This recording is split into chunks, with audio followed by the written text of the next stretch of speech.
तारीख़ करबला हमें बताती है कि गम हुसैन वो गम है जिसे सिर्फ इंसानों ने नहीं, चरिंद परिंद, जिन्नात, हवाएं, दरख्त, दरिया, पहाड़, हर मखलूक ने महसूस किया और आज तक महसूस कर रही है।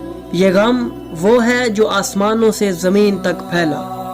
ये नोहा वो नोहा है जो पत्थरों से लेकर परिंदों के परों तक गूंजा। आइए नाजरीन, आज हम उन दर्दनाक और अजीब व गरीब वाक़यात को याद करें जो इस बात की दलील है कि इमाम हुसैन अलैहिस्सलाम का गम सिर्फ इंसान नहीं बल्कि पूरी कायनात और हर मखलूक मनाती है। बिहारुल अनवार में एक रिवायत है कि शहादत मज़लूम इमाम हुसैन अलैहिस्सलाम के बाद जब आप खाकी करबला पर बिला कफन व दफन सो रहे थे, एक सफ़ेद रंग